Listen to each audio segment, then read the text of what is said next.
I've been trying to figure out why more people aren't smoking whole chickens. Is it because they're dry? No, they're not really dry. We can fix that. Is it because you're lazy? Nah, most of y'all got pellet smokers anyway. Don't get me started on that. Is it because Boston Market is right down the street and nobody does it the way they do it? Bullshit. Today we're gonna brine a whole chicken. We're gonna throw it on the smoker. We're gonna brush it with a little butter. We're gonna smother it in barbecue sauce. You know it's gonna be good. Let's get into it. Here we go.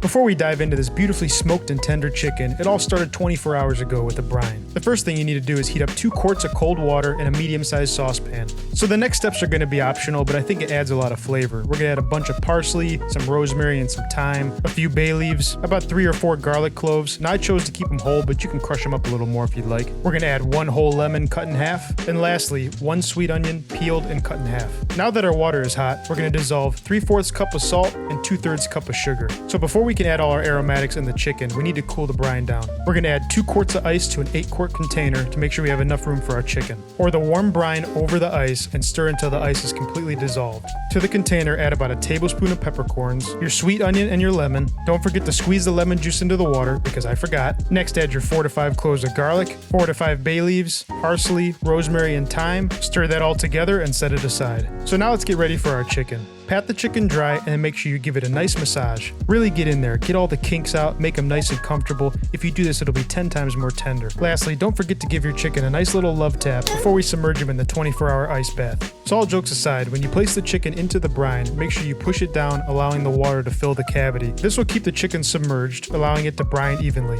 Cover the container with a lid or plastic wrap and then place in the fridge for 24 hours.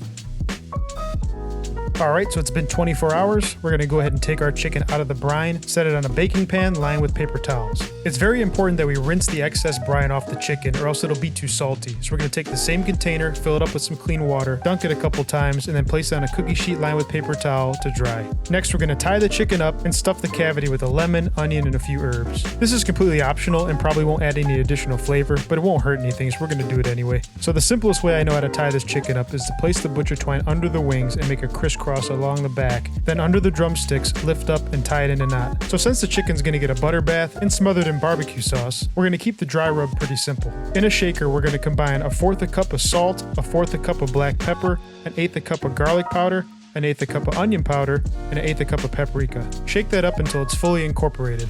Next, we're going to add a light coating of olive oil to our chicken so that the rub sticks. Season all sides of your chicken with your rub, making sure every square inch is completely covered with the seasoning. Once your chicken is seasoned, we're going to get ready to fire up the smoker. Depending on what kind of smoker you have, you want to preheat it to around 300 degrees Fahrenheit. We're using an offset stick burner. We're going to light a chimney of charcoal and then add a couple wood splits on top. We're going to be using hickory and cherry for this smoke. Once the temperature in the smoker stabilizes and you have a thin blue smoke, you're ready to add your chicken. If you don't have a smoker, that's okay. You can cook the chicken in the oven and it'll still be tender and juicy. Place your chicken in the smoker directly in the center with the thigh end facing the fire. While our chicken is smoking, let me show you how to make this side of coleslaw. The first thing we're going to do is thinly slice 2 cups of purple cabbage and add that to a large bowl. Next, finely chop 2 cups of green cabbage and add that to the bowl as well. Next, we're going to add 2 to 3 small carrots. Wash and cut the ends off, and then using a box grater, we're going to grate the carrots nice and fine. We need about 3/4 cup total of our grated carrot for this recipe. Now, just to add a hint of sweetness, we're going to add 1 Honeycrisp apple. Slice the apple nice and thin, and then julienne them into really thin strips, same size as your cabbage. Lastly, we're going to add 1 bunch of green onion, sliced very thin. I like the flavor that the green onion gives. It's mild and it's not too overpowering. Next, let's move on to our coleslaw dressing. In a large bowl, combine 1 cup of mayonnaise, 2 tablespoons of Dijon mustard, 3 tablespoons of sugar, 1 to 2 teaspoons of celery seed, depending on how much you like, 1 teaspoon of garlic powder, a teaspoon of onion powder,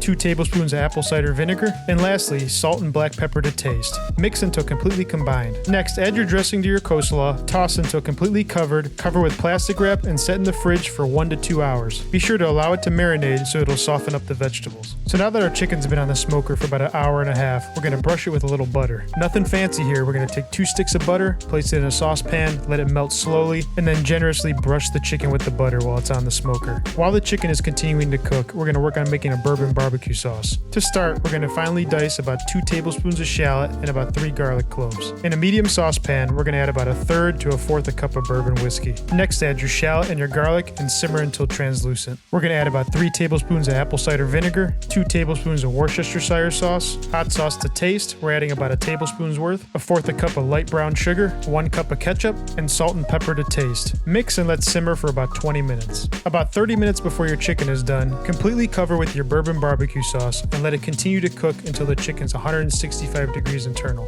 You might find that the chicken thigh is 175 degrees internally and the chicken breast is 165. That's okay, you can overcook the thigh, but you do not want to overcook the breast. So as soon as it hits 165, it's done. Let your chicken rest for about 15 to 20 minutes before carving. I like to separate the breast, chicken quarter, and wing so that everybody has a little taste of each. Pour yourself a nice glass of wine and get ready to enjoy the tenderest smoked chicken you ever had in your life.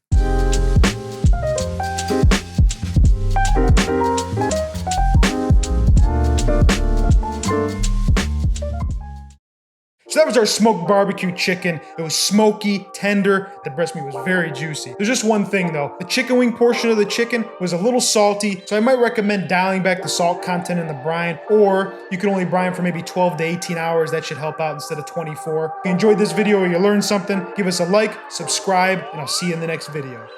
Peace.